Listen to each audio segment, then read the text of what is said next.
শুনে রাখো, নবীজি যা তেলাওয়াত করে তা কবির কবিতা নয়, গণকের গণকী নয়, রব্বুল আলামিনের পক্ষ থেকে নাজিলকৃত কিতাব।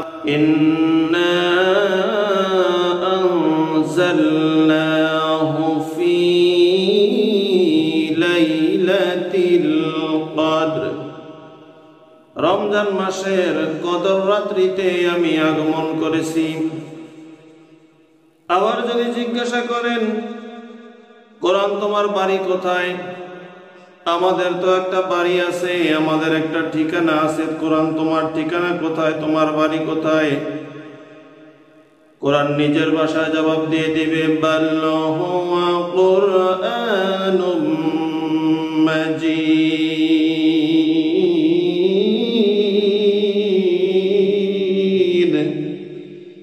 ফি লাওহিম মাহফুজ।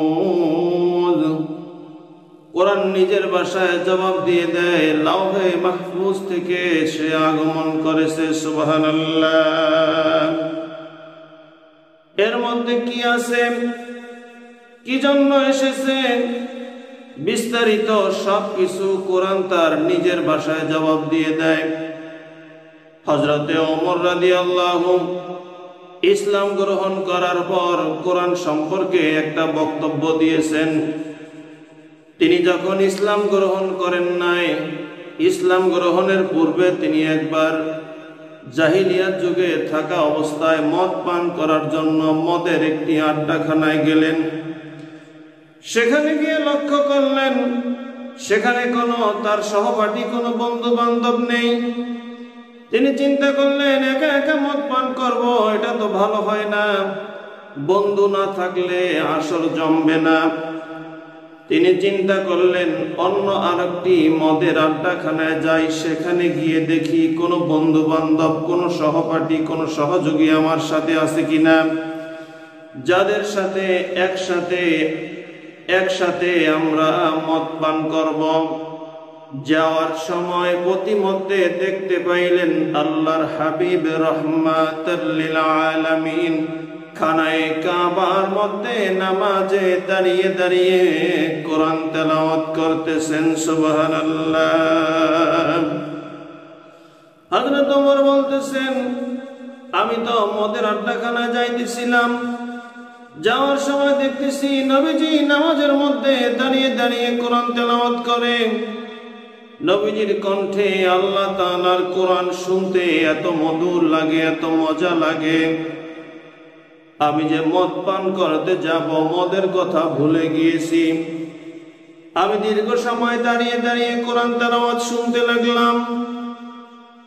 এক পর্যায়ে আমি কাবা ঘরের পর্দা ভিতর দিয়ে দেয়ালের সাথে পিঠ ঘেঁষে ঘেঁষে নবীজি মুহাম্মদুর রাসূলুল্লাহ সাল্লাল্লাহু আলাইহি ওয়াসাল্লামের একেবারে নিকটে চলে গেলাম। মনে হয় আমি নবীজির কাছে ধরা পড়ে যাব। আর নবীজির পাশে দাঁড়িয়ে দাঁড়িয়ে পর্দার আড়াল থেকে কোরআন শুনতেছি, আর মনে মনে তিনি চিন্তা করতেছেন, মুহাম্মদ সাল্লাল্লাহু আলাইহি ওয়াসাল্লাম এত সুন্দরভাবে, এত সুমধুরভাবে কবিতার ন্যায় ছন্দে ছন্দে কিভাবে এগুলো তেলাওয়াত করে, কি তেলাওয়াত করে, তিনি কি কবি হয়ে গেছেন নাকি? নবীজি সঙ্গে সঙ্গে নামাজের মধ্যে কোরআন তেলাওয়াতের মাধ্যমে জবাব দিয়ে দিলেন, ওয়া মা হুয়া বিকাউলি শাইর, এটা কোনো কবির বক্তব্য না। সুবহানাল্লাহ। হযরত ওমর তিনি মনে মনে কল্পনায় তিনি শব্দ করলেন না, ঠোঁট লাললেন না, কোনো আওয়াজ করলেন না, হৃদয় থেকে এই প্রশ্ন যখন নিজেকে করলেন যে মুহাম্মদ সাল্লাল্লাহু আলাইহি ওয়াসাল্লাম কি কবি হয়ে গেল নাকি, যিনি এত সুন্দরভাবে কিভাবে তেলাওয়াত করে। নবীজি যখন নামাজের মধ্যে তার প্রশ্নের জবাব দিয়ে দিলেন, তিনি সঙ্গে সঙ্গে চিন্তা করলেন, না, মুহাম্মদ তো কবি হতে পারে না, কবিরা তো মনের কথা বলতে পারে না। আমার মনের মধ্যে যে কি ইচ্ছা সেটা তিনি বুঝতে পারছেন, সাথে সাথে জবাব দিয়ে দিয়েছেন। তাহলে তিনি কি গণক হয়ে গেছেন? সঙ্গে সঙ্গে নবীজি আবার হযরত ওমরের দ্বিতীয় প্রশ্নের জবাবে তেলাওয়াত শুরু করে দিলেন, ওয়ালা বিকাউলি কাহিন, না না, এটা কোনো গণকের গণকই হতে পারে না। সুবহানাল্লাহ। হযরত ওমর চিন্তা করলেন, আমি কি ধরা পড়ে গেলাম নাকি? আমি যা কল্পনা করি নবীজি তার জবাব দিয়ে দেন, সাথে সাথে তেলাওয়াতের মাধ্যমে তার জবাব দিয়ে দেন। হযরত ওমর আবার চিন্তা করলেন যে আমি তো শব্দ করতেছি না, কথাও বলতেছি না, আমি তো পর্দার আড়ালে লুকায়িত। তাহলে মুহাম্মদ সাল্লাল্লাহু আলাইহি ওয়াসাল্লাম কবি নন, তিনি গণক নন, তাহলে কিভাবে এত সুন্দরভাবে এত মনোমুগ্ধকর করে কিভাবে কোরআন তেলাওয়াত করেন? কোত্থেকে এগুলো পান? সঙ্গে সঙ্গে নবীজি হযরত ওমরের দ্বিতীয় কল্পনার জবাবে আবারও তেলাওয়াতের মাধ্যমে জানিয়ে দিলেন, তানজিলুম মির রাব্বিল আলামিন। শুনে রাখো, নবীজি যা তেলাওয়াত করে তা কবির কবিতা নয়, গণকের গণকি নয়, রব্বুল আলামিনের পক্ষ থেকে নাজিলকৃত কিতাব। সুবহানাল্লাহ। এই কিতাব যারা অনুসরণ করে, কিতাব অনুযায়ী জীবন পরিচালনা করে, সমাজ পরিচালনা করে, রাষ্ট্র পরিচালনা করে, নিজের সব কাজকর্ম আল্লাহ তাআলার কিতাব দ্বারা পরিচালনা করে, যখন মুমিন হয়ে যায়, মুমিনের জিন্দেগিটা কেমন ভাবে কাটে?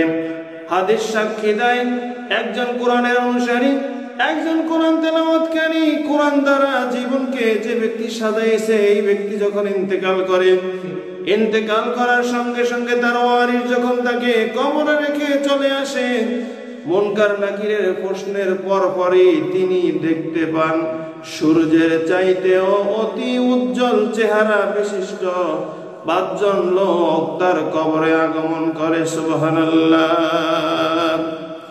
তিনি জিজ্ঞাসা করেন, ভাই তোমাদের পরিচয় কি? তোমরা কিভাবে, কোত্থেকে এসেছো, কি জন্য এখানে এসেছো? তারা জবাব দেয়, আমরা কেহ না, আমরা আর কোনো ব্যক্তি না, আমরা হচ্ছি তোমার সাথী।